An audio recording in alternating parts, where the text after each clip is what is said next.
few references. So right now, here only I have added like two. This is the book that I was referring yesterday. All of you were asking, like few of you were asking that where to have a little deep dive, okay, for the like traveling salesman problem and all, and detailed algorithms like dynamic programming, the complexity classes, the complexity theory, okay, and the asymptotic notations, which is very essential for the time and space complexity analysis and all. So all these things, these are more or less related to computer science, primarily with algorithms. This comes under that and the complexity theory. So this is the base book for that. And if any one of you want some mathematics or mathematics oriented, a lot of symbolic representation, you want to understand a lot more on that, so this is another book. So here so this is a, it is like saying that it's a like da lecture notes, but ultimately it's the lecture or the book from Horowitz and Shahani. So their book is also very good, but as a beginner or those who are not from computer science, my recommendation will be to go with the Corman. It's a very big book, a lot of chapters, very well written. Narrative is also like easy to understand. So please, you can go through that. And for the remaining topics as well as a few parts that I wanted to share, maybe that will be some YouTube links, or maybe that will be something like a PDF or some paper. I'll little spend some little more time on that. Once I will be sharing today's notes, I will be adding the references directly in this form in your slides, so you can refer that. Okay, I hope that is clear. I will be trying to put the slides in a way that references, maybe this is for the classical algorithms and complexity, I'll write it down within bracket.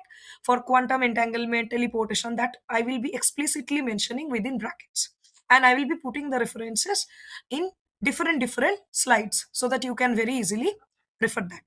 Okay, on that note, let me start. So today's topic, primarily it was quantum complexity theory, but in our last class, where we exactly ended is we were about to discuss a little more what I also promised.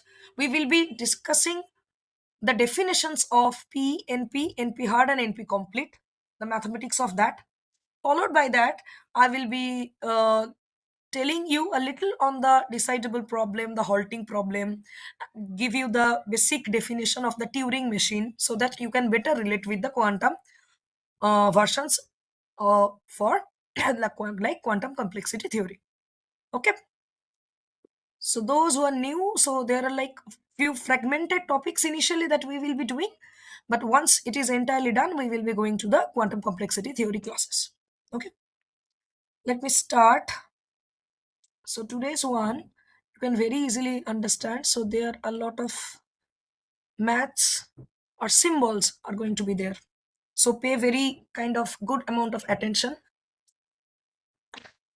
in the during the entire session, and try to make some notes if you want to with me. That will be also very good. So P, NP, NP hard, and NP complete. These are the four primary complexity classes that we have in classical. I also discussed like P. What is P? It is the deterministic polynomial time. I'm not writing it down again. NP is non-deterministic polynomial, not non-polynomial. There is some information will be lost if you just say it's non-polynomial. It's non-deterministic polynomial. Third is the NP hard one, okay, and NP complete one. So I will start with this NP hard. Okay, NP hard. What is NP hard problem? NP-hard problems are those set of problems. Say, let me just assume that you are faculties from maybe computer science department. Okay, you are doing research, all that. So this is your CS faculty room. Got it. So you have faculties like F1, F2, F3, F4. These are the faculties that you have. Now say one faculty from IT or say electronics suddenly enters. So faculty name is say L, for example. So L is a faculty from IT department. He or she is entered into your CS faculty room. Now he is making a claim that, see here, I am the best teacher, or what I know that will definitely be well aligned with what all of you know. In very easy terms, say, I am at least as good as any one of you. What you can teach, how many papers you can have, whatever are the credentials that all of the four faculties from computer science hold. Ale is claiming that I am at least as good as any, like all of you. So what you can do, I can also do, or maybe like more than that as well, kind of that. So he's claiming he's the best one, but he doesn't belong to the CS faculty room. Okay. So in this particular scenario, what we will call L as L is a NP hard problem or NP hard faculty. So the analogy here is when we have few problems, say P1, P2, P3, P4, all the problems are NP. That is, they are non-deterministic polynomial time solvable. Okay. So if L is a problem that is doesn't belong to the NP, but but for all problems L dash which belongs to NP, this will be polynomial time reducible to L.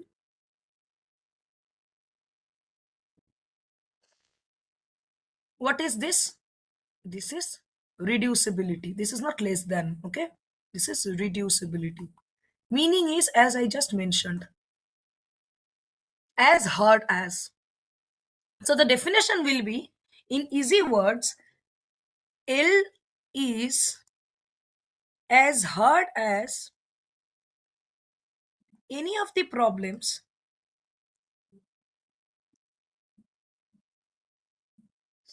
that belong to NP. And this is the mathematical, say, formula or equation, whatever you say. Again, repeating, L is a problem that does not belong to NP.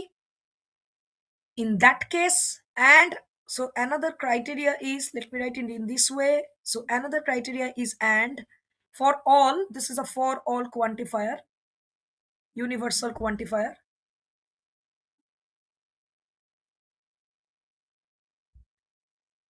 So for all L dash which belongs to the NP complexity class, if, like in this case, L dash will be polynomial time reducible to L. That is, all such problems will ultimately be reducible to L. Okay. This is the meaning. So in that case, L will be called an NP hard problem.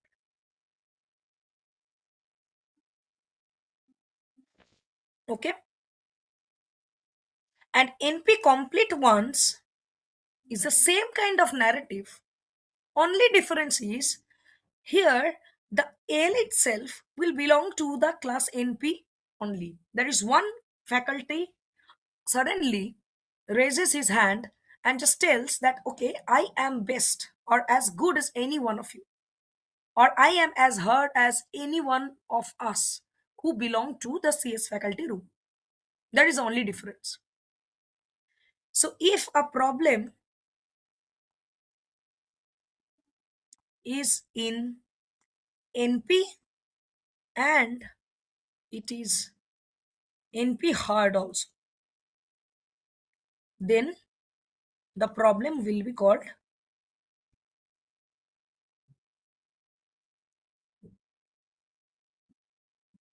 NP complete problems.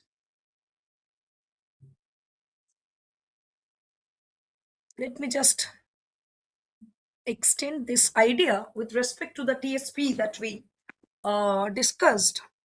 So traveling salesman problem, what was the thing we have seen, like using dynamic programming, the complexity, the time complexity is somewhere around n square into 2 to the power n. This is the time complexity using the type of algorithm known as dynamic programming, and n into 2 to the power n was the number of unique subproblems, which is also known as the space complexity with respect to TSP. Now, say we have four cities, or say 40 cities. Now, if I give you some kind of thing, say I'm just talking is say city one, so city one, from city one I will go to city three, then to city two, then to maybe C4. Oh, just C4, then C7, C6, then C1. Why 1? Because it is a Hamiltonian cycle. I just talked about it. Now, if say in TSP, first I'm giving you one route. Now, what you have to check it, and you already know. Say, for example, this is your input. This is given as input, the sequence. Okay. And you also know that optimal tour cost, say, for example, that is 67. Now, whenever both the things are given to you, can you just check it or verify it? Right? You can do that. Is it a hard problem? No. Only by like what we will be doing, like C1 to C3 is maybe 20. Then C3 to C2 it is 16. Likewise, there will be individual cost. You will be adding them up and just check that whether it is exactly equal to 67 or not. So this kind of satisfiability kind of checking or verifiability kind of checking, whenever you can do that, you call it it is verifiable. And that is why your TSP is NP is in NP. Now, but if I give you, say, for example, a seven city kind of a graph, or even more than that, in reality, there are like thousand number of nodes, or even more than that for a certain kind of cities, considered in a bigger, like broader sense. Okay. And also, like TSP is used in everywhere, like supply chain logistics, in those areas where you have to find the optimal tour out of the where you have to cover a lot of cities or a lot of like nodes, intermediate nodes. So in that particular scenario, doing that is going to do or take a lot of time, right? So that case, say for example, if it is say only 7, so it's 7 square into 2 to the power 7. So you can imagine it's 49 into 128. These many time units will be required. Now, if it is, instead of that, if it is say only 20, or say, yeah, let me assume that number of cities are right now 20, which is still very less kind of an assumption. So in that case, it will be 20 square into 2 to the power 20. So 2 to the power 20 is around 1 million, if I'm not wrong, somewhere around that.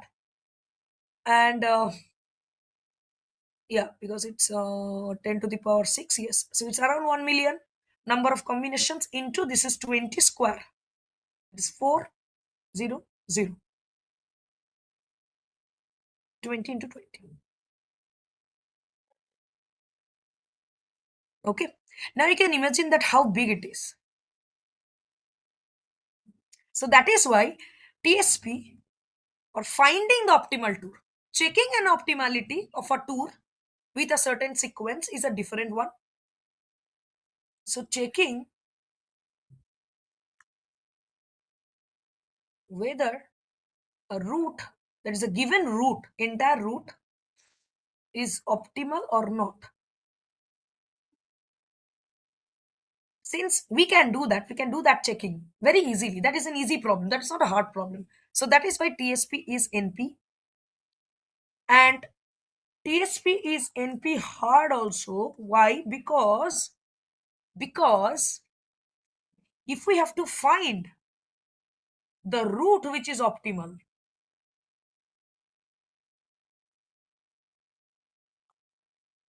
then it is extremely difficult. We can see how big it is, like 400 into 1 million only for 20 cities, which is not even a realistic picture. Got it? But Since TSP is also NP, that is why we call TSP is in TSP, traveling salesman problem is the, actually it is a most like famous kind of NP complete problem.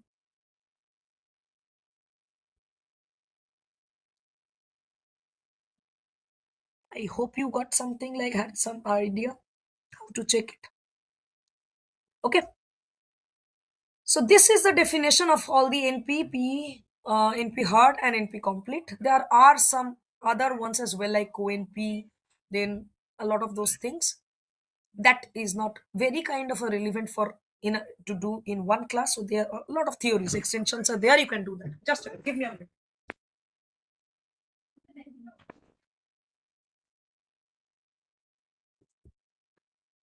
Yes.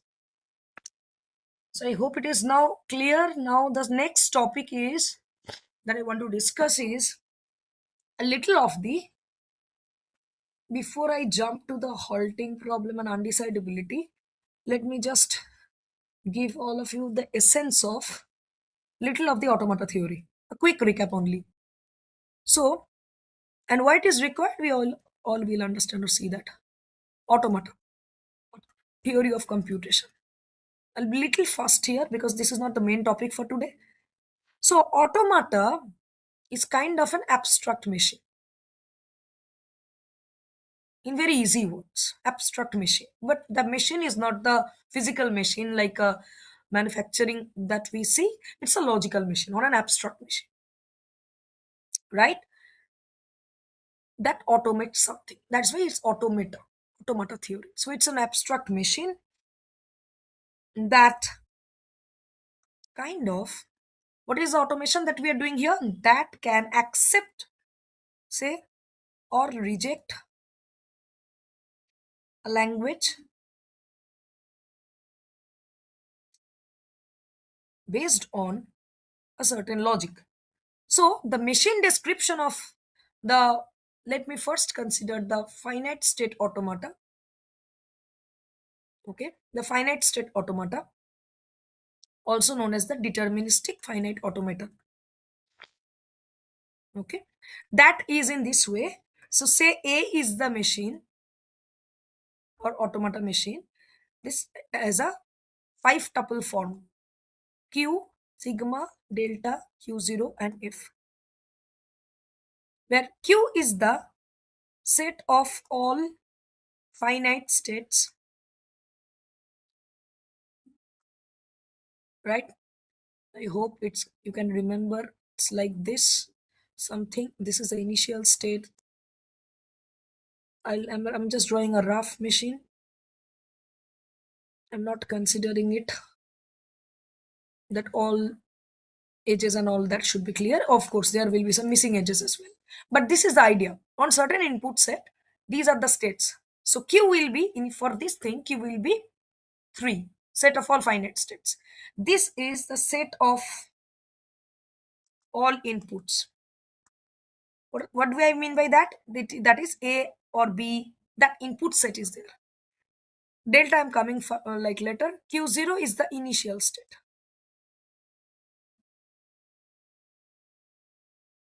So Q0 definitely will belong to Q. F is also a part of Q, but it is a set of, not one, set of all final states. So where F is, say for example, that's why it is not a belong to because it is also a set, so it is a subset of Q. Okay, set of all final states. And what is your delta? Delta is the transition function.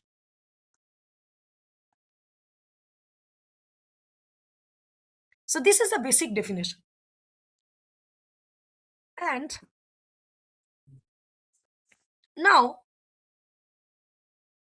before I write down the definition of the Turing machine, before that, let me also just mention is the Chomsky classification of grammars.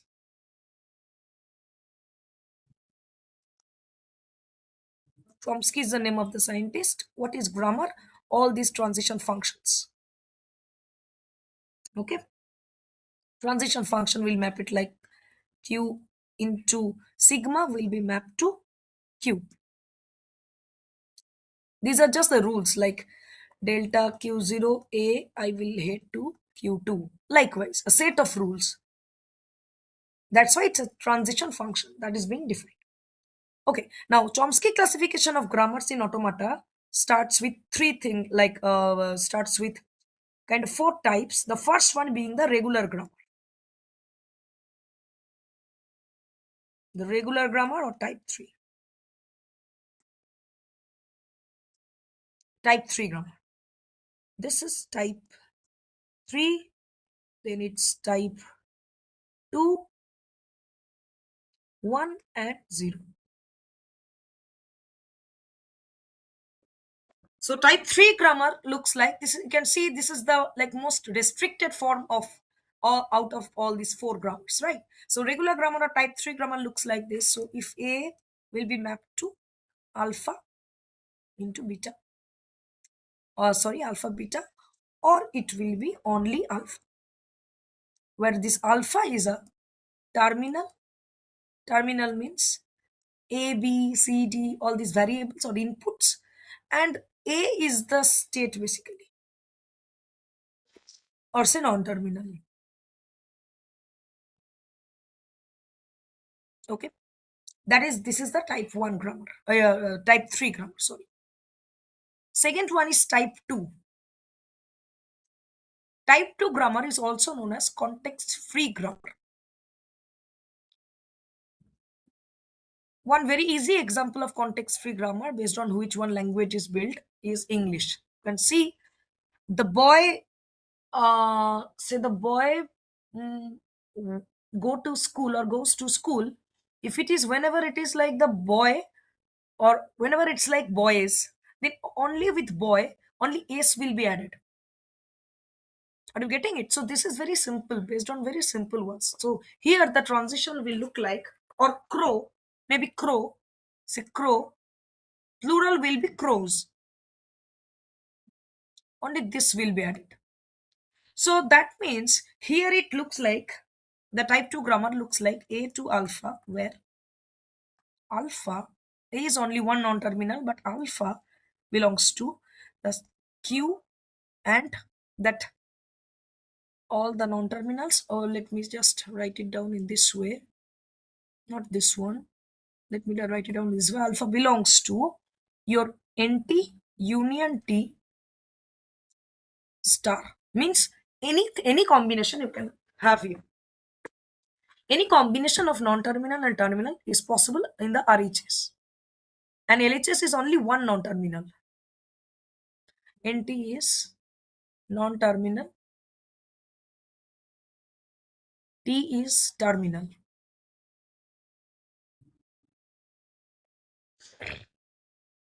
Okay. And this is recognized by the type 2 grammars are recognized by PDA or push down automata.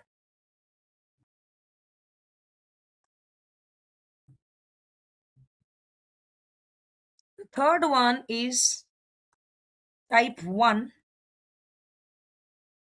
or also known as the context sensitive grammar.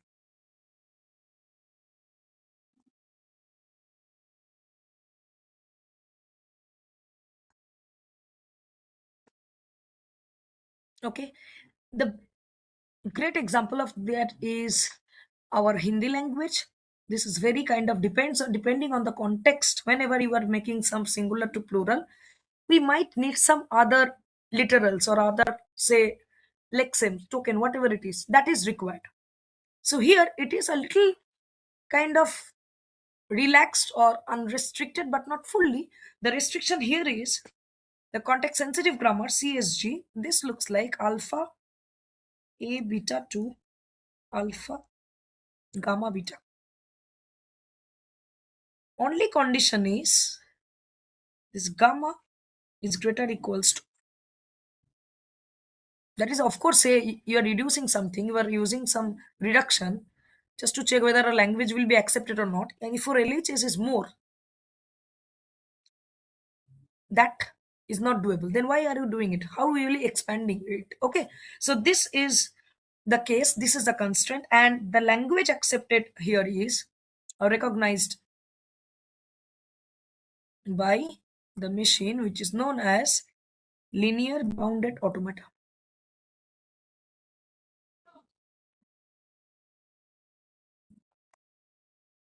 or LBA. The fourth one, and the one where we are very much interested about, beginning of an entire new story, is the type 0 grammar, also known as unrestricted grammar. You can understand there is no restriction like the type 3 or type 2, also known as, and the machine that recognizes is known as our very known Turing machine.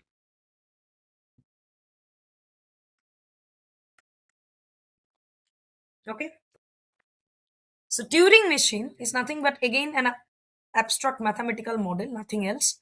But we have set a certain kind of rules on that, how it will be working. So the classical computer that we have is primarily fully built on or that idea of the Turing machine itself. In simple words, it is a like computer that we have. A non-technical people will call it a classical computer or computer, but actually it is a Turing machine that we have, right? So the definition of Turing machine, it is a seven tuple definition, seven tuple format, and the definition is aim is a Turing machine. It will be having seven such parameters starting from these things. This is new. This is known as tape alphabet. Okay, and this is delta. There is Q0, which is the initial state. Delta is the same transition function. There is another one that is Q accept and Q reject. Why do we need these things? Because these two are the accepting and the rejecting one. So they are the halting states. And delta here is Q cross the tape alphabet, that what it is reading, it will go to Q cross this cross L, left or right. We all know like that is how it works. Not getting into much of it. And the DTM or deterministic Turing machine says it has a one transition per state symbol pair.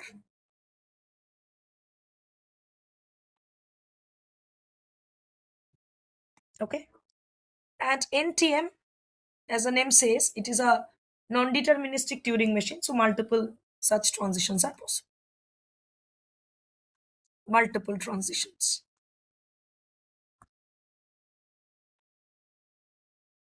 on having the same. Okay, anything is possible.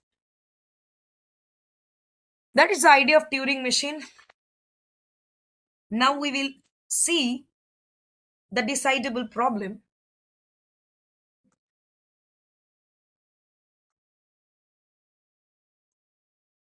Or what is called a decidable problem is a decision problem.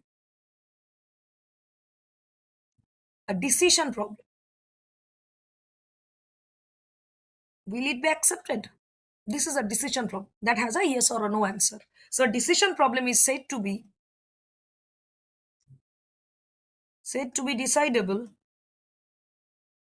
if there exists a Turing machine, or easy word it is, or some algorithm that always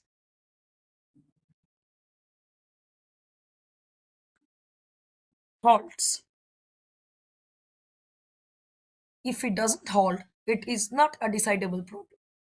Okay, Turing machine has to halt. That is finishes in the finite state. Halt means finishes in finite state. not in any loop, and correctly decides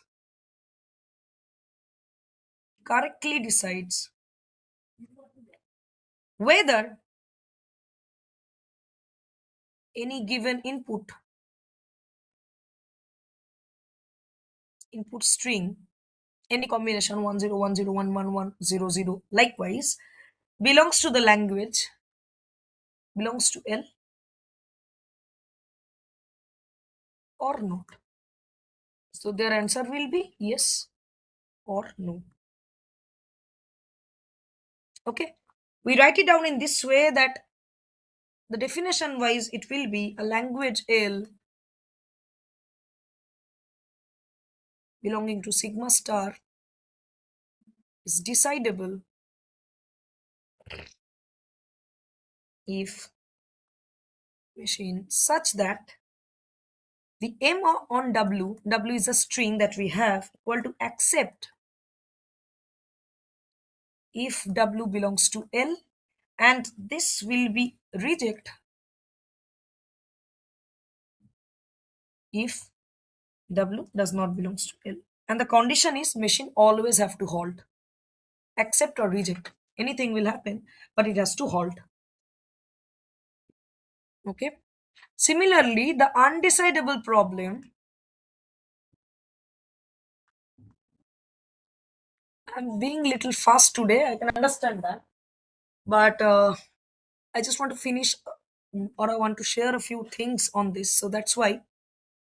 So whenever you will be like going through the entire one multiple times, that is what my suggestion here is also. Those who are new to it, for them only I am referring. Otherwise, just a quick recap for all of us who are from the computer science. But those who are from electronics or some other department, these things might be little new to you, maybe, but yeah, we have to start right. So or that is the like fundamental things that we want to cover, so I'm just focusing on that. Those who are not from our domain or CS domain or mathematics domain, please just have some more patience and go through the recordings multiple times. And once I finish it up, just before starting the quantum complexity, I'll be asking all your questions or whatever it is, I'll be like answering them. So undecidable problem is a decision problem, is undecidable, UND, let me write, if no algorithm or Turing machine exists that can decide, that can decide, that can decide it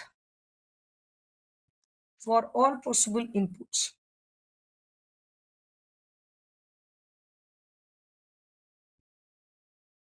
Meaning there exists no Turing machine that always halts with correct answer for every input. Again, I am repeating, there is a Turing machine. There are several inputs that you have to give. But the thing is that for all those possible inputs, maybe for one input, you can see that yes, it can decide that it always halts, or it can tell you yes or no kind of thing. But for certain cases where it cannot do for all possible combinations, we will call it an undecidable problem. Okay. So, meaning, say, let me just write a language, say halting problem, which is a very well known problem, which is undecidable, is something like that. Given a Turing machine M, we have a Turing machine, say M dash, and input W. Does M dash halt on W? That is the only thing, nothing else. So for these kind of things, it will never be a decidable one, because you know you have no clue on what is your W. So the nature of the problem or genre of the problem itself is in way where all possible inputs combinations you cannot know. Maybe at one point you have your W as something, but maybe immediate next time you don't know that what are the new string that is you are going to receive. Okay, so this is the very well known halting problem. Mathematically it's written like this: halt, this is the name of the problem, that is equals to this thing mw, where m machine m or m dash, let me write, halts on w. You have no clue that how w is going to grow, that's why it will halt or it will not halt, that you cannot decide, that is why it is an undecidable problem. Okay, and just quick one more thing, that is I talked about the polynomial time reducibility. So say for example, so now I just want to talk about polynomial time reducibility as well.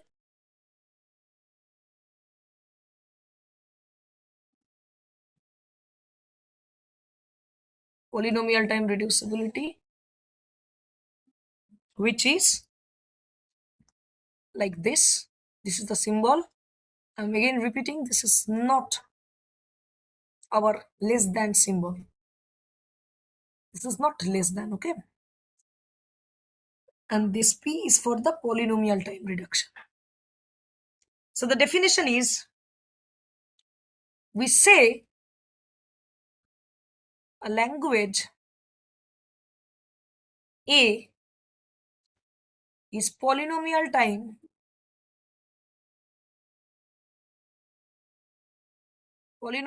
reducible to B.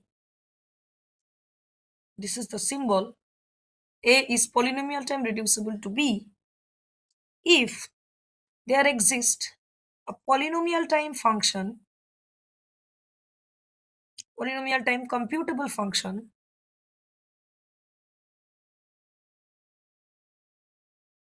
if such that for all input x, x belongs to A will imply or by imply that fx belongs to B. So this function you can eh, like have that can do that. That means they are reducible. That's why we used this thing in NP hard. See what you can do. I'm at least as hard as you. So some way I can reduce in your way exactly how you works or you work. This F is called reduction from A to B.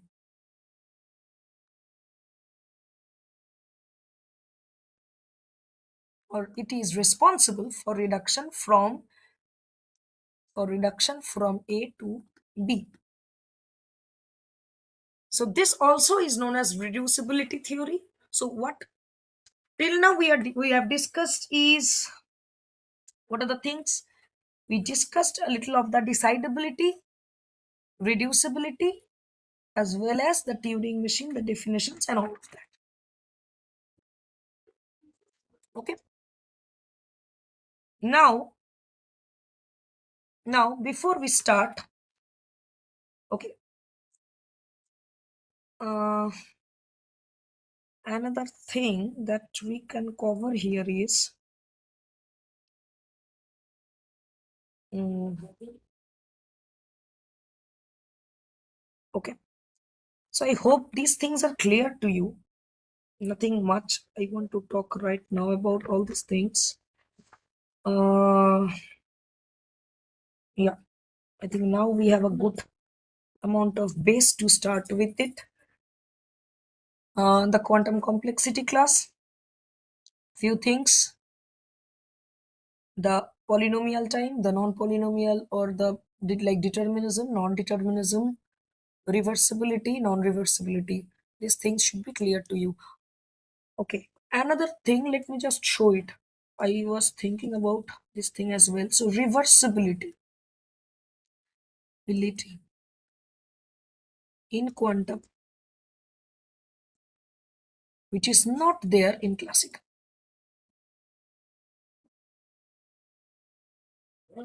So not very aligned with complexity class, But this is again very important for us to understand the reversibility. So reversibility is related with information. What I have said? Reversibility, with that is whether something is reversible or not, that is associated with the concept of what information, or say latent information it has. If we are able to trace back from exactly where it like initiated, if we are able to do that, we will be calling it a reversible function, otherwise it will be an irreversible function, right? For example for example, maybe I can say it in this way.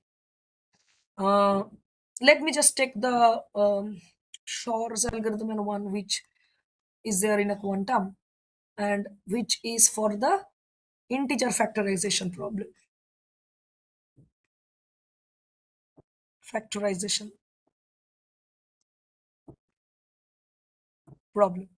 IFP. What is that thing? And where it is used? It is used in all the like cryptographic algorithms, right? The idea is very simple. Let me just only focus on the idea, what I want to share. That is very important. Say I have two numbers. Okay, I have two numbers. Say P and Q. Say P is 797, Q is 3771, kind of. Anything I have. No matter how big the numbers are.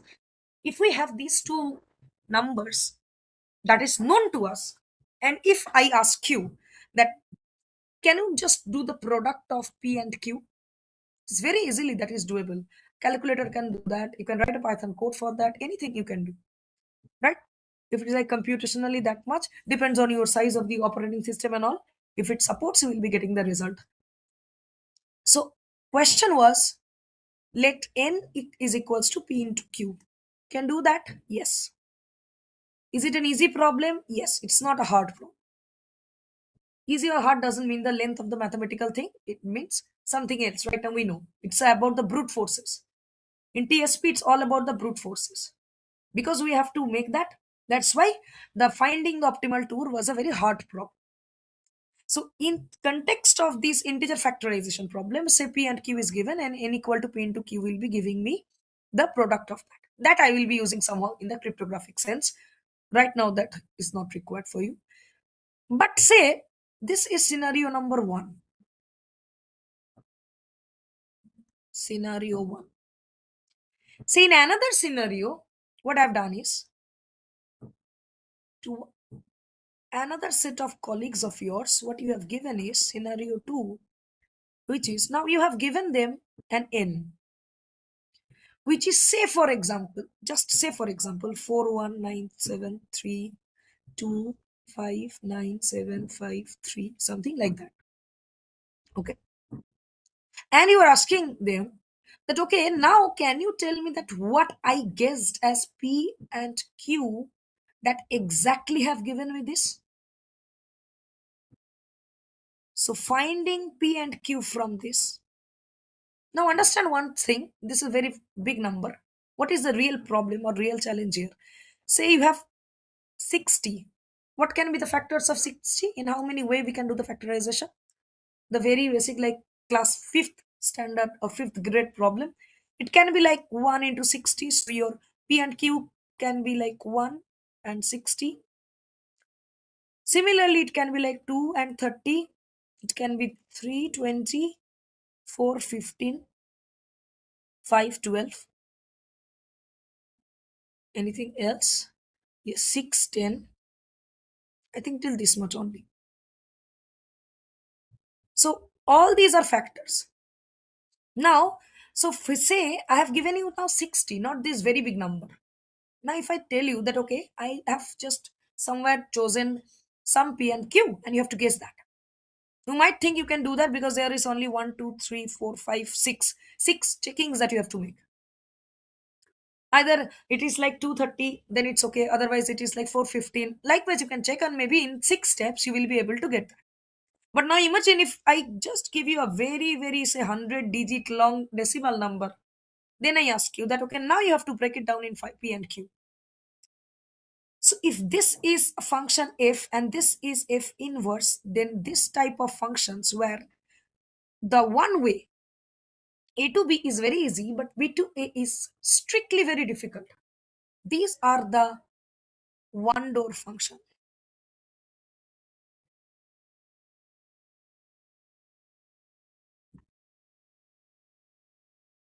And these particular problems are known as hard problems. Okay. So if you have understood one thing, then that means whenever I had some n as this, now finding the reverse in classical is pretty difficult. That is where we can conclude that the reversibility or the exact information. What was the information over here? What exactly the P and Q was? Okay, so that reversibility is not achieved here in classical, or we cannot do that, or we can do that, but we don't know like how many like births we have to take. We have to consider. We have to take birth just to finish up all the calculations, do the brute force, and then check what is the exact solution. So similarly, this is one scenario or one type of reversibility definition. Say another definition can be, if you consider it in this way, the AND gate one that I was talking about. So initially the truth table for AND gate is say A, and B. Logical connectives and. So it can be like say 0, 0, 0, 1, 1, 0, 1, 1, two variables, four different input combinations can be there. So this will be 0, this is 0, this is 0, this is 1. So if it is A and from A and B, you have to compute A and B. This is very easy, right? But if I just give you F inverse, that is now you have A and B, and you have to check that what was exactly your AB pair. That is very difficult. Why? Because output 0 will be mapped to three different inputs. Input number 1 is 0, 0. Input 2 is 0, 1. Input 3 is 1, 0. So from output 0, you cannot get back that what was your exact input that actually derived or that actually was used to get the desired output 0. That reversibility is missing. So once you computed it, once you have the A and B itself, only this column whenever you have in a certain state of computation using AND gate, you cannot go back to what exactly or from where exactly you started. So this latent information, this is the latent information I was talking about. This is missing. Okay, so AND is a irreversible classical logic gate. So this is one type of picture that I have shown to you, and the before what I showed, this is a irreversible function. So this is irreversibility with respect to some calculation mathematical function, and this is irreversibility with respect to some logic gates or something. Okay, so exactly here I want to pause for a little. We covered it. Now it's time for some questions.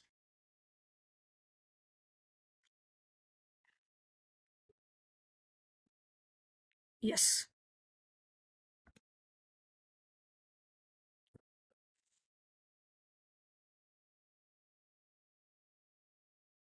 voice is not clear.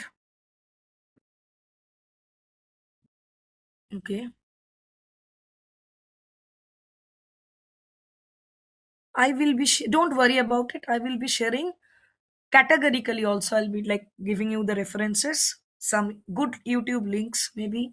I will have to just go through that, just filtering out segment wise what can be the good references, or some PDF. Two PDF I already shared. Shared means I have just put them in the slide. All the references I will be, whenever I'll be sharing you uh, these like today's lecture, Whatever I'm writing, I will be sharing the references in putting them in the slides itself. You are going to get that. Okay. Yes.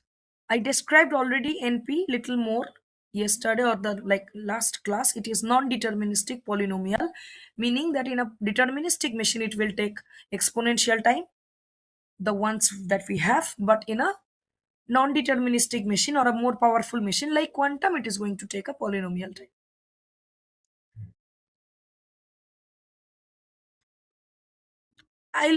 I'm not putting it here. It will make it clumsy. I think someone has done that itself. Okay, I'll be just having them, or you can directly link that, or I mean check that. Okay, okay. These are, I think. Okay, any doubt? Any doubt you have? I know these are new. Whatever we learned in the first half of today's class, we are going to need everything of them almost for the quantum one.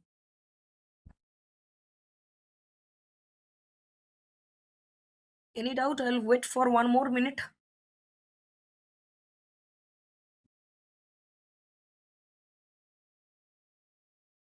Anywhere you want me to repeat?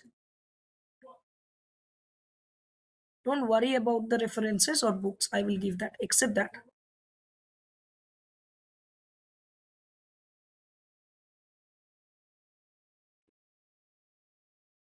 Please give a thumbs up if there is no doubt. Is it clear?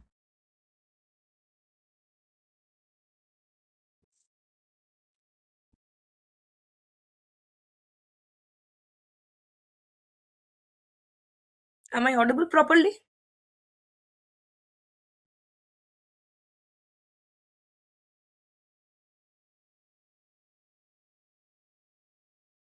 Yes, ma'am, you're audible. Okay. Okay. Yes. You're audible, ma'am. No problem. Okay. Yes. Yes. So just assume there is no doubt or you need some more time to understand a few details. You can go through that. No issue. Now let me just start the quantum one, the quantum complexity classes. Let me take it. A different slide.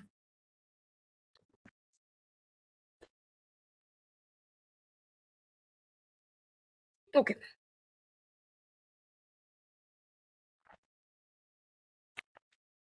So if you see the evolution first thing that you should be like asking or that should be coming in your mind is that we already had those kind of PNP, NP, hard NP, complete, all these things. Why suddenly we needed a different complexity classes altogether for quantum? So to start with the why, again the answer is hidden in quantum itself, because in quantum we deal with the probabilistic theory. So far, if you notice very carefully, all the things that we have discussed, they are built like based on the deterministic one, whether it will hold or not, whatever it is, or the Turing machine, everything, they are mostly on the deterministic one. But here in quantum, of course, the and everything will be in that sense where I can go to multiple states with a certain probability. Though the probabilistic model was not there, that was not included in the classical complexity classes. So for that, first we, before directly jumping to quantum, what we have done is we discussed a little on the probabilistic polynomial time theory. Probabilistic. Now it's not only polynomial, it's probabilistic polynomial, also known as TP. Now whatever we had, like Turing machine and all, there will be a certain tweak of that, just to introduce the concept of probability into it. So classical extended complexity classes, we'll discuss about it. So classical, I can say it an extension. So extended complexity classes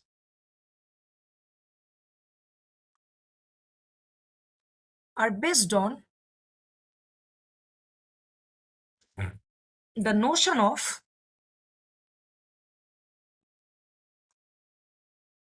randomness or notion of probability. We can interchangeably use it, randomness and probability. That is doable. Random itself is probabilistic, and probabilistic itself is random always. Now, what was the definition? So, PP, this thing was the class of promise algorithms. The class of promise algorithms or problems that is solvable in polynomial time, solvable in polynomial time on a not a simple Turing machine. Right now, we are introducing the probabilistic Turing machine.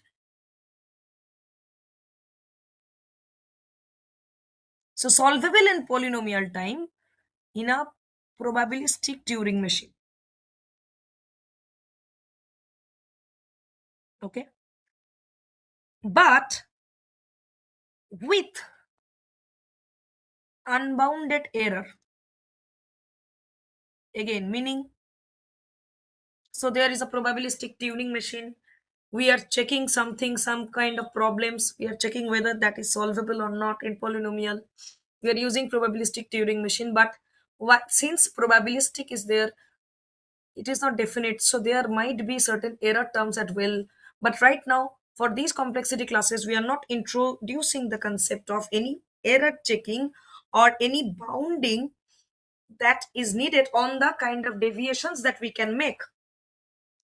Okay, so this is based on unbounded error, and it is simply called PP complexity class. Say the bounded error or unbounded error means, so correct on every input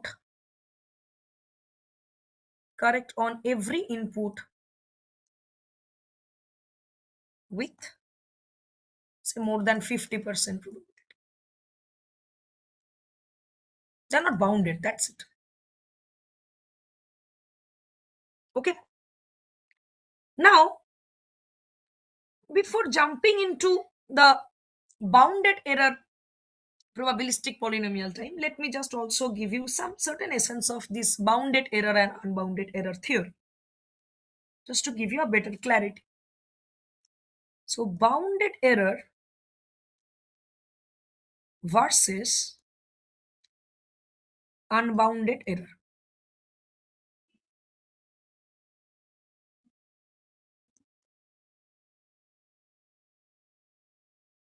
Okay, so bounded error is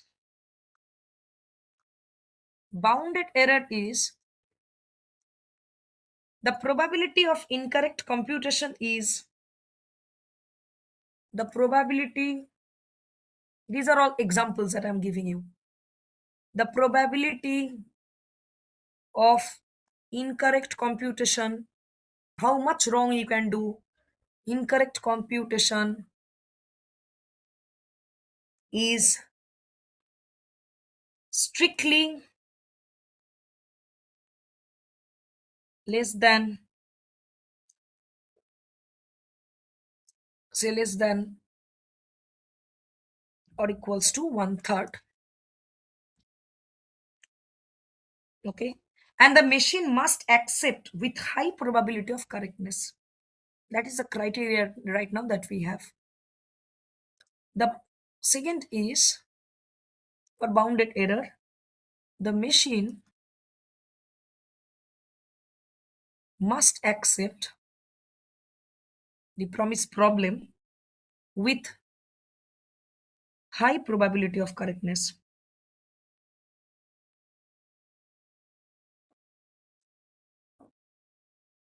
These things are little difficult to understand. You can understand right now we are into quantum setup.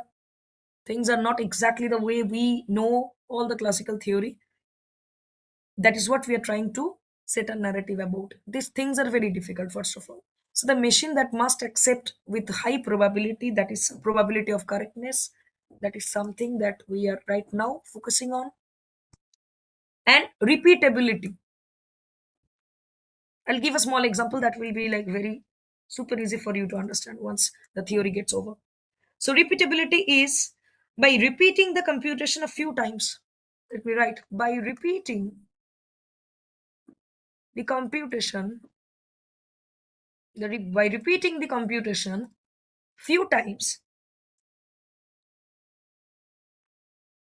few times, and taking a majority vote,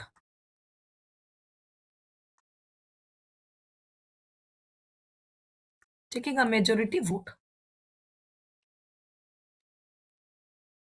and by doing that, one can reduce the error probability exponentially.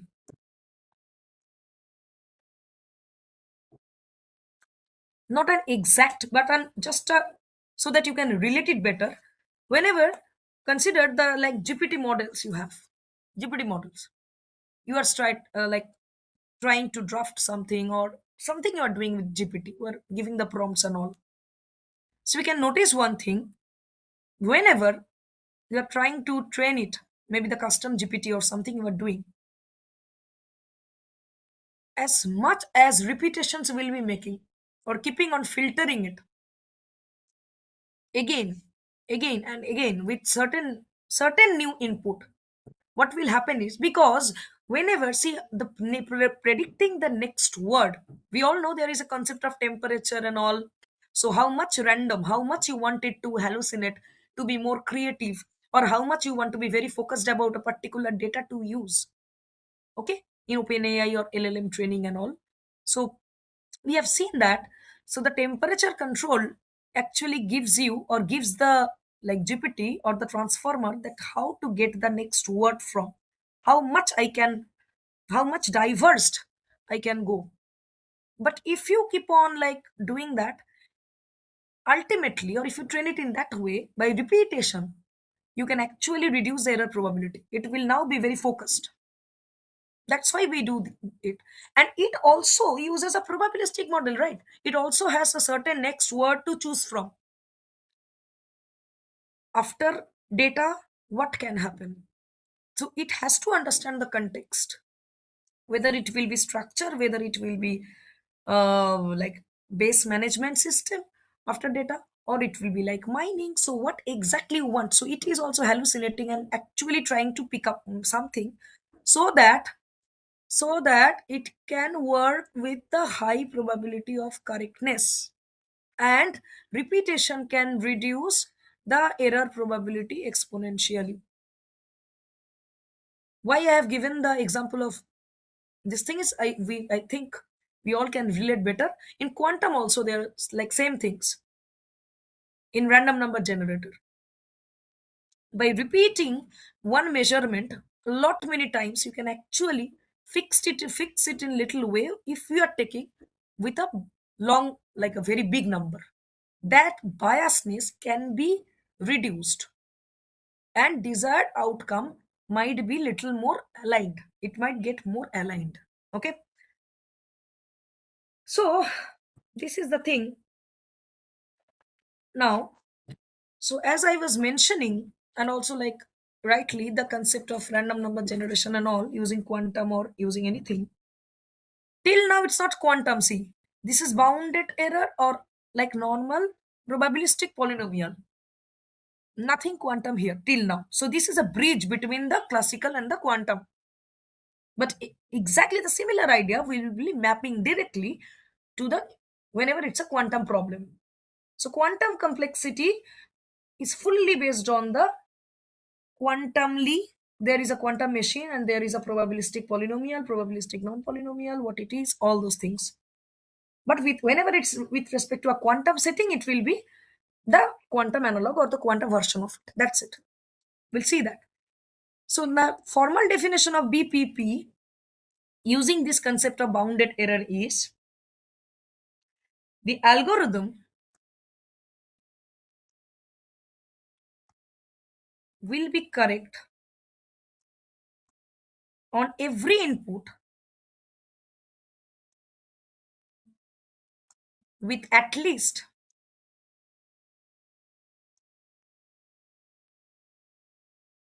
two-third probability, that is 66%, 67% probability. And this concept where it uses, say, for statistical evidences, for statistical evidences, meaning say statistical randomness, we want to check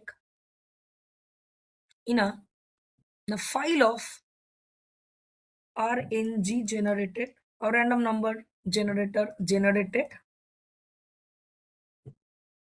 file of these binary bits. Random number generator generates nothing but the binary bits, zeros or ones, ultimately, right? So for checking that, we often use that how better that random number generation algorithm is, how to give a particular complexity of that RNG algorithm. Okay, there we use the concept of like bounded error probabilistic polynomial time complexity class. So the full form of this is bounded error, ठीक है, probabilistic polynomial time.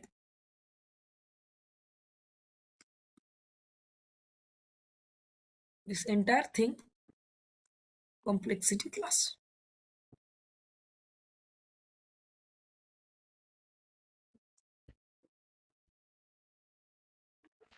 Okay, so therefore for a language L that will belong to the BPP, if X belongs to L, then the probability that m of X is equals to 1, that it will accept it, is greater than 2 by 3. Again repeating, what do I mean by this is X is a language, M is the machine. Okay, which machine? Probabilistic Turing machine. Okay, probabilistic Turing machine, not the deterministic Turing machine. Okay, this is another version. So if X belongs to L, L is a language, and then the probability, let me write PROB, probability that m of X, that is X will be there, that probability equal to 1, that is it will be accepted, and probability that it will be accepted has to be greater or equals to 2 by 3. That is something that I want to say. And also see how it is bounded error, like not, you are actually setting up that context, that deviation, this much of error is only allowed, that much of fluctuation only is permissible, right? And if X does not belong to L, then the probability of mx equals to 1 should be less than equals to one third, some range you are actually fixing. If this is not accepted, if this it is not accepted, only this part is accepted. It's the accepted range. And rejection also, if it does not belong to L, it should also be like probability should be very less. Okay, acceptable range. Now what is the target? What is the target over here? So if say you can understand now BPP, which is little more restricted, just like the regular grammar in Chomsky or the type 3 one, BPP is more restricted, a little more relaxed or unrestricted is the only the probabilistic polynomial time class. So here in BPP, there exists a larger gap. Understand it very carefully. There exists a larger gap between the correct and incorrect.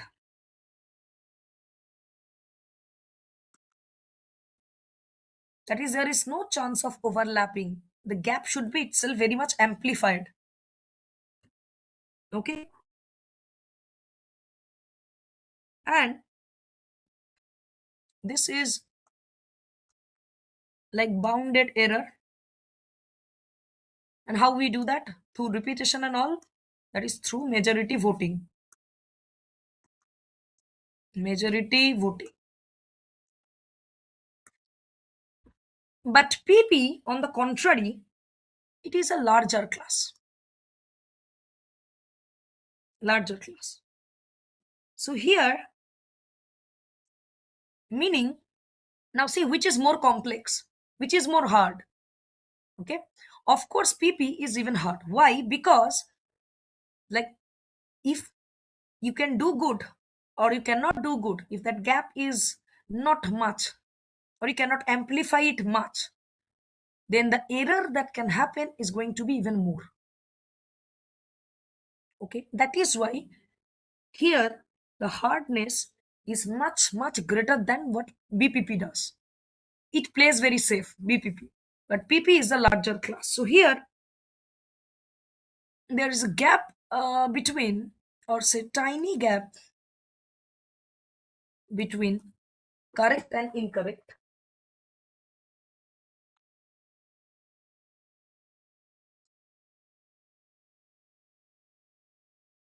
Okay. And amplification of the of correctness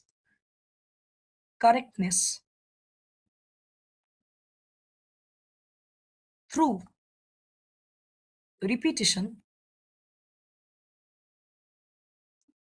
is very less possible. So in that case,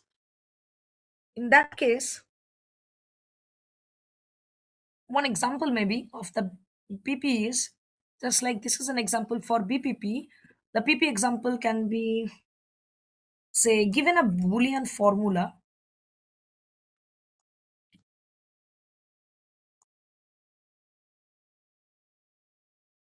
does more than half, more than half of possible assignments satisfy it. You're not, it is not bounded, right? For example, say if you have very easy example is, say for example you have a four variable, so there can be 2 to the power 4 number of combinations, 00002, like 1111. Okay. So is it like more than 50% of these combinations, if I just pick up a set of combinations from these, okay, will it satisfy a certain Boolean formula with respect to those input combinations? This type of problem is even more hard. So the conclusion here is the hardness of PP is much greater than the hardness of BPP. Now, can you notice like why we focused on hardness? What is the meaning of hard and all? That's why we started yesterday with the finding or understanding the hardness first, because that is the fundamental, like core, sigma, whatever you say, of the entire complexity theory. If hardness is not there, then you don't need anything, right? So be it classical, be it quantum, understanding the hardness, all the reducibility, all the stuffs, they are very important. Okay. So I hope right now you can understand that why it is hard. There is a larger gap in BPP. So measurement will be non-erroneous. It is easy to pick a choice, but for PP it is very difficult. Another very like example that you can actually more kind of resonate with can be, say you have ice cream and you have Karela juice. What do you want to select? Everyone almost will be selecting, or if you just give it to a like 10-year-old kid, they will be directly saying, okay, I just don't ask me that stupid question again, of course I prefer ice cream. Okay. So this is a problem, that what you want to choose. This is a BPP. But if I give you the choice that you can either have ice cream or you can have chocolate, you can either have biryani or you can have some pulao, when the gap is like closer, it will be more difficult. The theory is that the probability, of course, will be more skewed to towards a correct solution for in case of the BPP. That's why it kind of comparatively easy, not as hard as choosing between ice cream and chocolate. Okay. Now, now say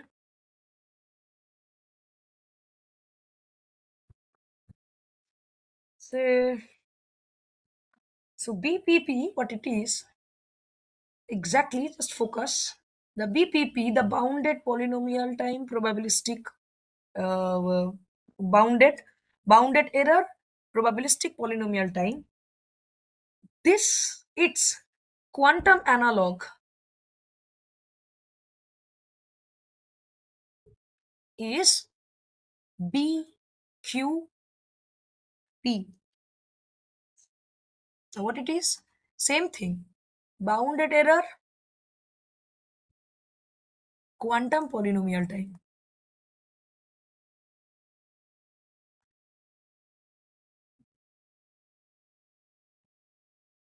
What is the difference? It was probabilistic polynomial, it is quantum polynomial, but quantum itself is based on the probabilistic theory, right? Now the question is, if you think carefully, why we need this then? Because quantum itself supports probabilistic and all. So can't we rely on the hybrid one between the or the smudging one between with this all the bounded error probabilistic polynomial? There is a probabilistic Turing machine that can do that. So so all of a sudden we are very focused about the quantum version of it? Because probabilistic Turing machine cannot again handle a lot of quantum mechanical theory like superposition, entanglement, interference, all those things. So for quantum computation to address the that gap, we need a quantum Turing machine.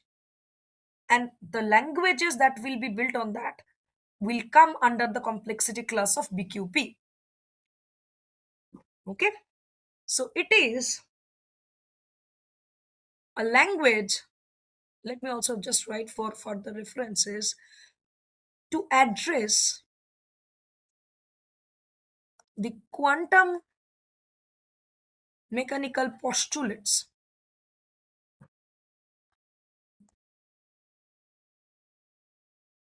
like superposition, entanglement, okay, or say no cloning. We need a different quantum analogous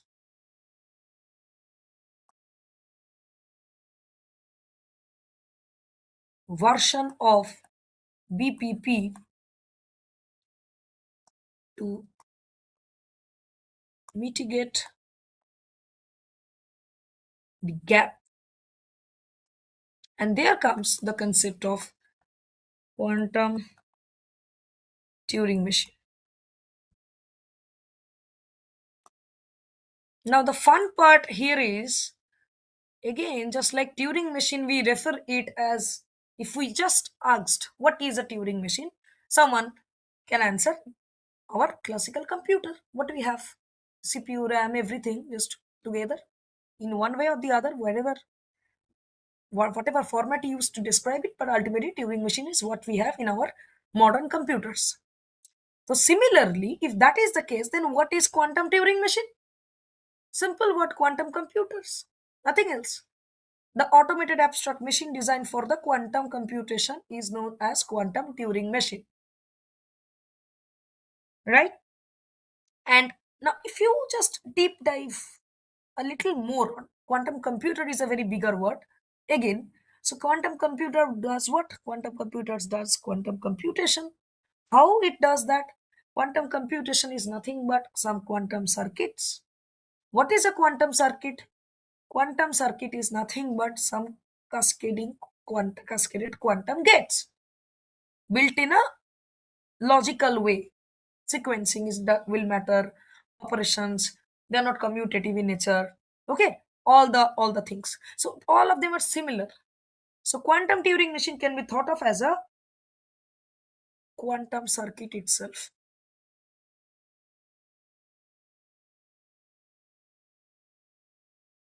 So the definition of BQP will be, say definition, our first complexity class in quantum is BQP, that is a language L will belong to BQP complexity class if there exists a quantum Turing machine or equivalently a quantum circuit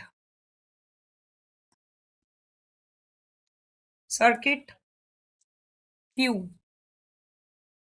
I'm just naming it as Q, such that for all x belonging to L, the probability that Qx is equals to 1, this is a quantum Turing machine.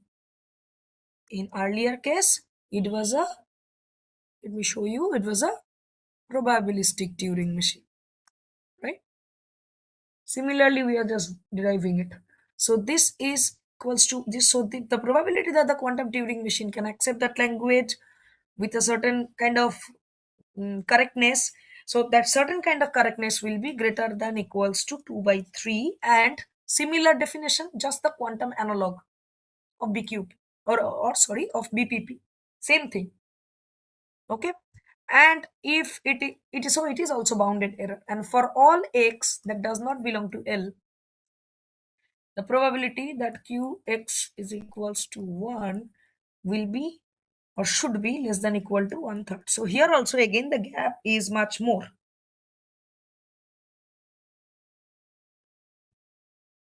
Okay. So in BQP, the machine, in BQP, the machine means quantum machine runs in polynomial time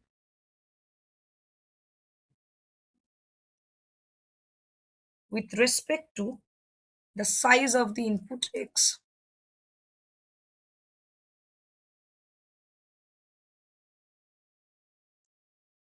Okay. And uses quantum computation,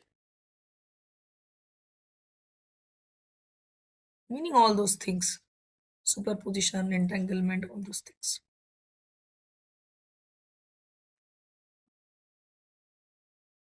and etc. Okay. And also another point to note here is,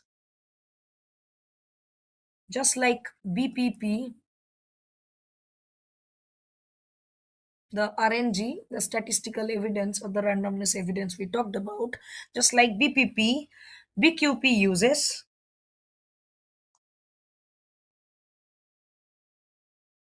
quantum randomness.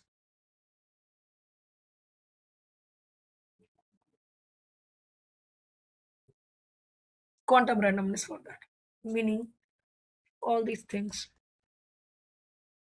Okay, now these are your elements, all the photons, and they can be anywhere random, following the theory of quantum mechanics. So BQP uses quantum randomness. BPP uses classical pseudo randomness, which is based on the mathematical function. Say congruent modulo generator. Likewise, any odd even something you have taken, any Python function you have read, like written, just to pick some value, maybe .rand random function or something like that within a certain range. Those are your pseudo random number generator, but that is used in case of BPP. But BQP, the quantum analog, uses the quantum randomness itself. And what is quantum randomness? What exactly is quantum randomness? That if I have a certain state with me, which is in superposition, that cat experiment, okay? So if I have some quantum state in it, I don't know it is, but it's a, say a superposed one. So it can either give me, if I measure, if I just run a measure gate, it can either give me cat 0 or it can give me cat 1. Now similarly, say one measurement, say I have done like 10 measurements, 10 quantum measurements. On what? On my plus state. What is plus?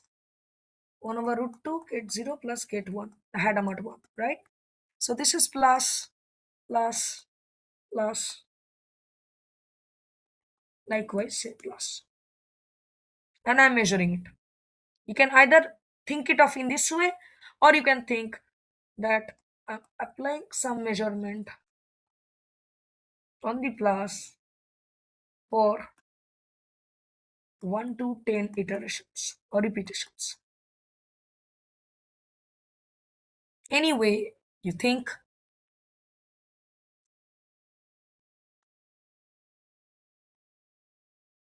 so what you are going to get?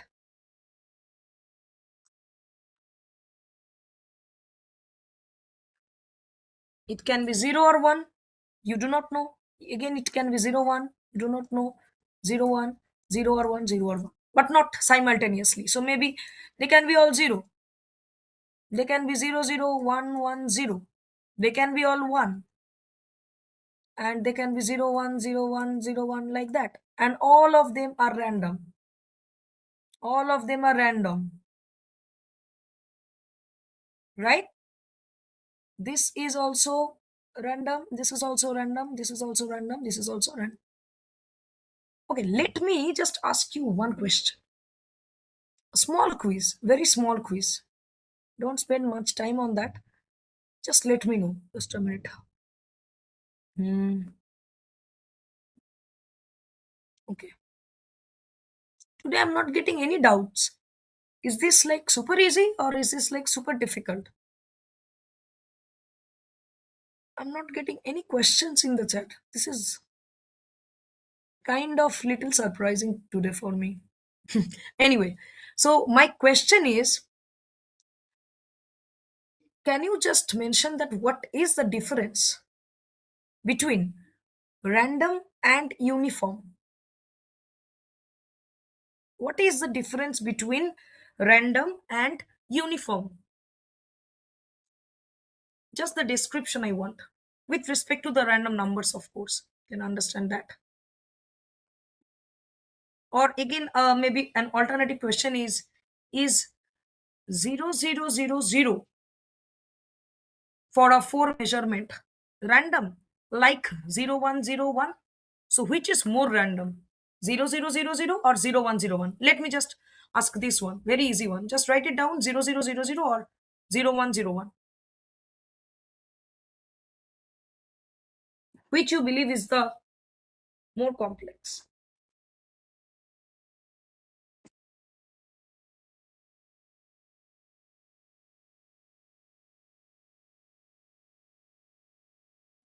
Please write it down. What do you think is more random, 0000 or 0101?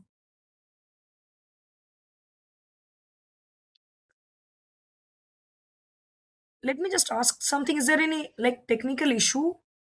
Are the participants able to access the chat?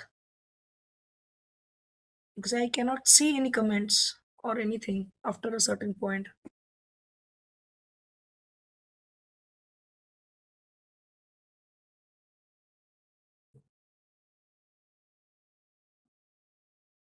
Can anyone from the support team please check that? Or any participant, can you just try to type something? I cannot see any comment. I think there is certain issue. Cannot see anything after a certain point.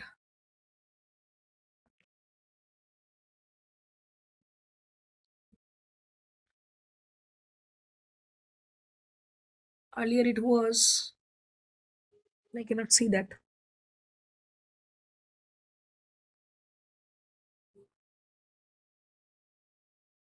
Is it all good? Is my voice audible? What I am showing is visible to all of you? Good evening, ma'am. Good evening. Is there any issue or technical issue? Or is it No all issue. good? Okay. Okay. Anyway. Yeah. Let me go back. So yes, so what my question was, I think there is certain, I don't know. I'm not getting any response after like 352. It was the last I can see. Anyway, so yes, so what I asked is, let me just discuss a little about it. So uniform versus random. Please keep a note, they are very different. So if you have this is random. Say its probability that it is random is random. If it is something, okay, say it is like okay, random, say R1. So now next is this one. This is R2. And then it is like 00011. This is R3. So if I am generating it from a random number generator, which is purely generating random bits, then all of them are equiprobable. All are random numbers. All of them are random.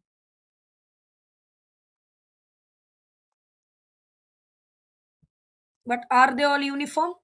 The answer is no. They're not uniform. Why? So they are all not uniform. This is again little important. Say 01010101. Is it uniform? Yes. 0000101. Is it uniform? Answer is not. Why? Because why it is not uniform, considering the we have only 8 bits, considering we have only 8 bits.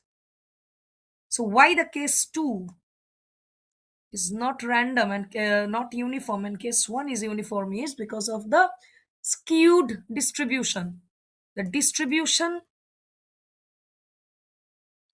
between, or the distribution of 0 and 1s in the bit stream is skewed,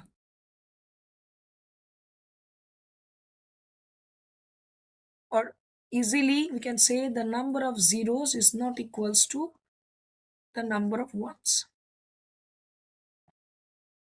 Okay. And quantum randomness, what it is giving us, it is not giving us uniformly distributed random numbers. It is giving us only purely generated random numbers where it can be all zero. Don't ever get confused with uniformity and the randomness or entropy that you are getting. Okay. Then now say in context of quantum, it is something like this. So input register is X and I'm applying some unitary circuit or say simple quantum circuit. All quantum operations are unitary. Then we are measuring it. From that, we are taking the output 0 or 1. Now, for X belonging to L, the final measurement state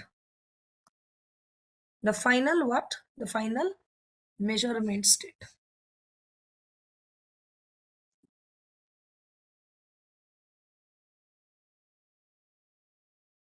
State will give me 1, not 0. Say, will give me a 1 with probability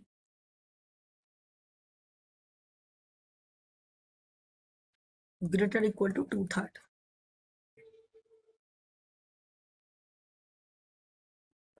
And for x doesn't belong to L, the final measurement state will give 1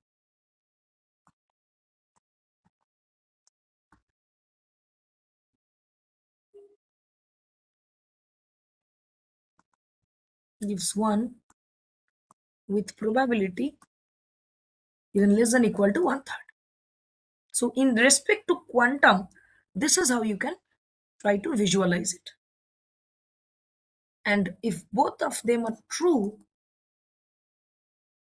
then say psi final, the final quantum state will be say zero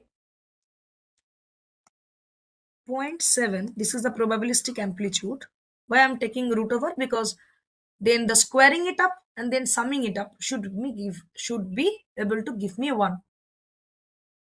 So this times get 1 plus this get 0. If this is the thing, then probability 1, that is probability it will generate the measure after measurement outcome 1 is equals to root over of 0 0.7 square. What is the value? 0.7, right? And 0.7 is definitely greater than or equals to 2/3, which is 0.6666. Say like this, or 67, whatever you write.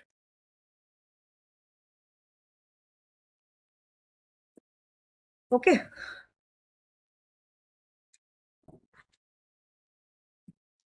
So now the question is, what about the problem? So one we have seen for this kind of problem we need BQP. Now say what about the problems where the answer is hard to find but easy to check.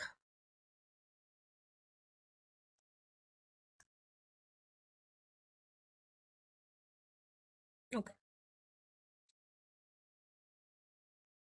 Even in a now this part we know we have seen that hard to find but easy to check in TSP.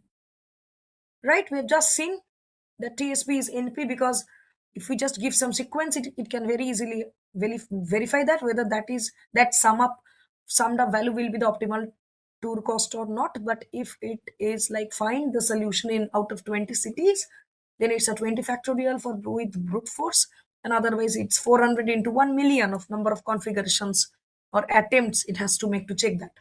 So finding the correct answer, the optimal answer is very hard. But this was the setting in classical.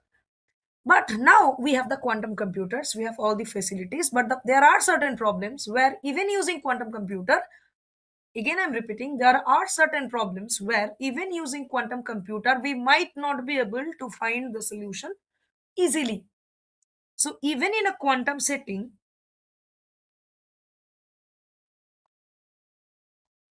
so what about those problems? There are problems, right? That is hard to find but easy to check even in a quantum setting. This particular problem or this particular idea, we have seen that in classical, the context is what? This is the context of NP, non-deterministic polynomial. Right now, what we want in quantum world, in quantum analog or quantum context, the class is QMA. This is the quantum analog of NP. Okay, this is quantum Marlin Arthur. Of course, they are the like scientist and all. So kind of that. It's called QMA, quantum Marlin Arthur. Context is say Marlin is powerful. Marlin is powerful but untrusted, untrusted prover.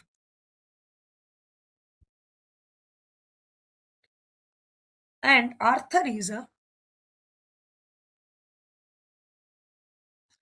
hard to find. Okay, this one is related to hard to find. And Arthur is a quantum polynomial time. That is, if you give it to a quantum computer, it can verify it or check it in polynomial time. That is a quantum polynomial time. Then Arthur is a quantum polynomial time verifier.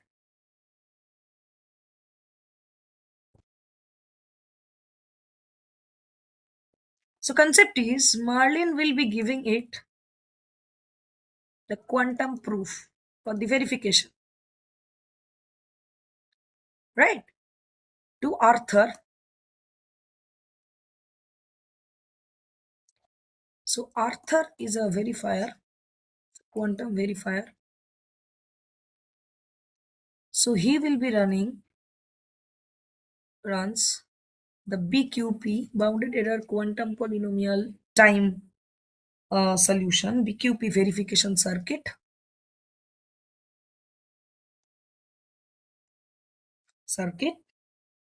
on the quantum proof.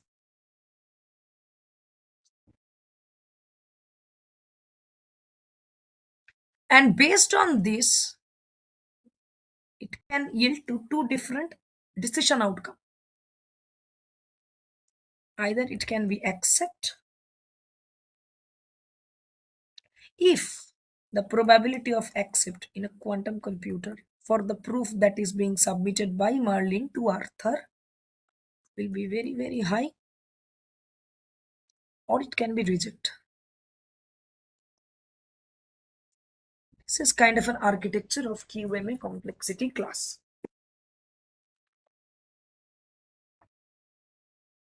Okay. So the definition of QMA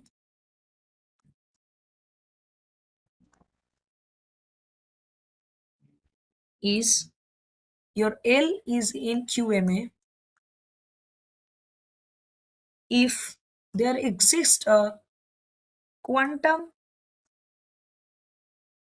polynomial time verifier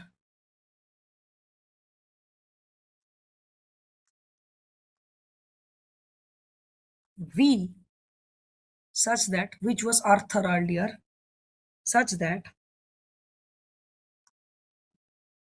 if X belongs to L, there exists a quantum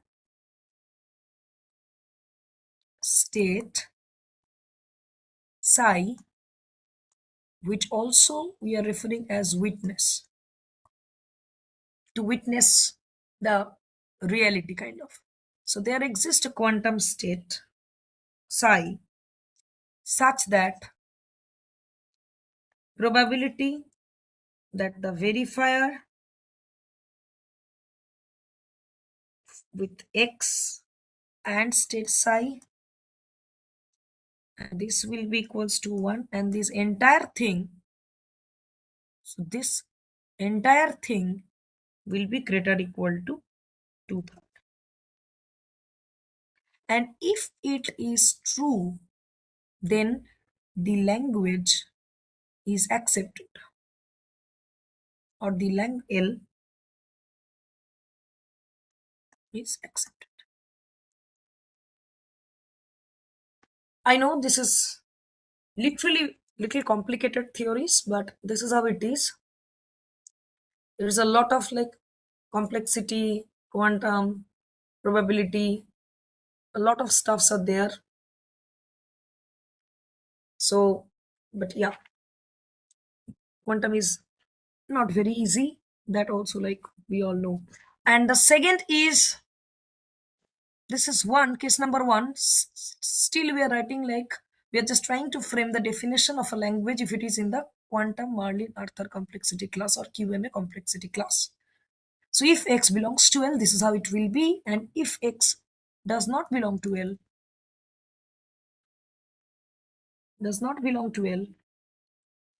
then for all quantum states psi, the probability that the verifier with the instance x and state psi will be equal to 1, and this entire probability will be less than equals to one third. And also like our BQP, these bounded error, these bounds like two-third or one third,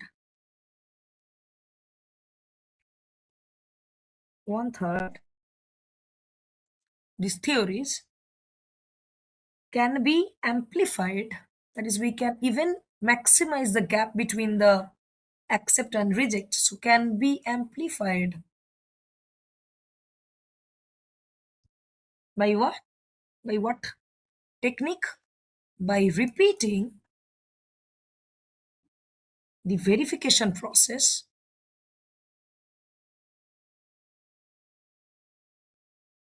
multiple times. Same logic that we have done there. So also we can conclude one thing after we have seen like BPP, BQP, and QMA, these three probabilistic and the kind of some probabilistic Turing machine or quantum Turing machine version. We have seen one thing, that there exists a strict inclusion in their behavior. So that what I mean is BPP will be purely a subset of BQP, right? Because it can handle superposition entanglement, not this, but this is just the probabilistic Turing machine, which is equivalently the probabilistic and all the logic is embedded into a quantum circuit or a quantum device because it is always probabilistic in nature. Now, similarly, BQP, that is also strictly included under the quantum Marlin Arthur. Why? Because here also we are using the BQP technique only for verification. So there is a strict inclusion in all the three complexity classes.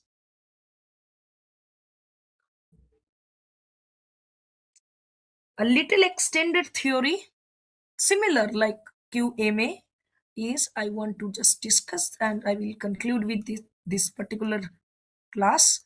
So this is quantum classical Marlin Arthur. I will just give you the context. Quantum classical, this is purely quantum Marlin Arthur. This is quantum classical Marlin Arthur.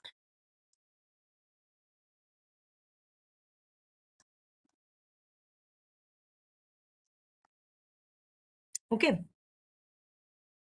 The context is for this is, what if, of course you can understand there is a classical like component here as well with quantum. So what if Marlin only sends a classical string, only sends a classical string as witness,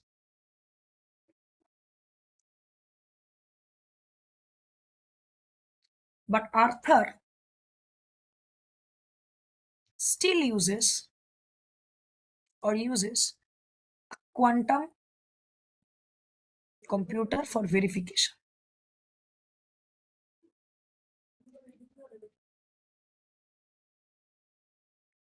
Okay. So the idea was where the concept is going to be very useful when solutions can be encoded classically, but verifying them needs a quantum computation. So these are useful. QCMA. The QCMA is useful for use cases where the solution can be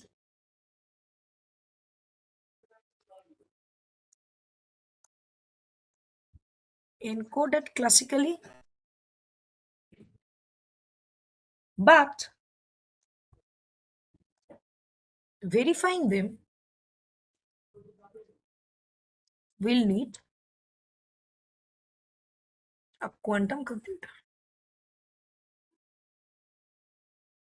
So this is a hybrid kind of solution that we are thinking about. So this is little extension or alteration of QMA only in a different way. So quick recap of what we have seen in quantum complexity class or altogether in the complexity theory is the evolution is kind of this P to NP, then little bit of like we can say I'm not this is not exact any evolution or something. Then we have seen like NP hard, then combining both will give me NP complete. Then the idea was key we cannot deal with certain decisions where there is a fuzzy logic or the probabilistic logic. Then we introduced probabilistic reasoning or probabilistic Turing machine reasoning. And we got the BPP and PP. Then we have seen that even this cannot handle. Then what about our concern was then what about incorporating quantum principles.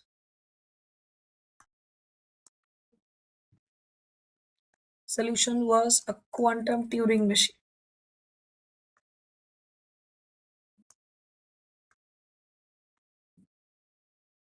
How we can proceed with that is we started with first making a quantum analog of BPP, which was that was even easy for us to do, and this was BQP, bounded error quantum polynomial type.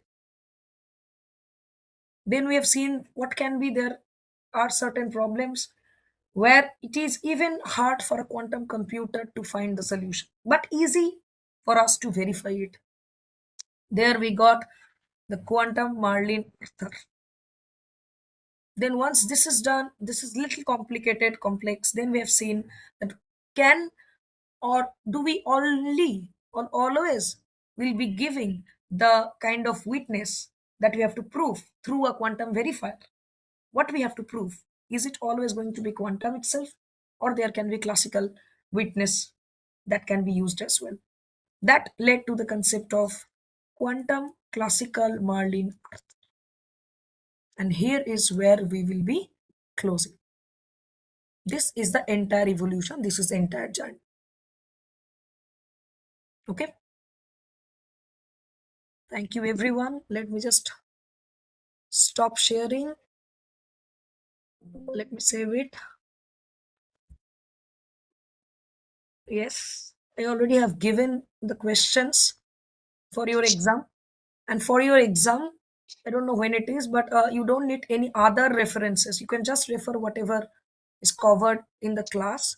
So the references, of course, I will be giving it to you. Um, okay, so that I will be giving it to you. I'll try to just close it by today, maybe if possible. Or I can do one thing. I can separately also like ping you all the references later with a separate file maybe tomorrow morning. But this lecture, because you have exam, I can share it immediately just after the class, and you will be getting all the lecture notes and all. Okay, I think that will be a better approach, safer approach, because I also need some more time for your exam purpose. That is not needed. I will be getting some more time, maybe 1 day time or 2 day time, but definitely I will be sending it to Dr. Pilli, and he will be sharing it with all of you. That is what I'm planning for. Okay. Thank you, ma'am. I think there were one or two questions which participants wanted to ask, but somehow there was an issue with the chat. I think Yes. so. If you Hmm. please raise your hands, we will enable you. you can ask the question directly, and then we'll take it up. Lakshmi Narasimha sir or somebody was there.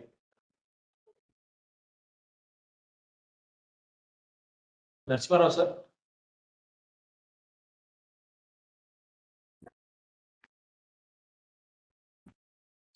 If there are any questions, please post in the. Yeah.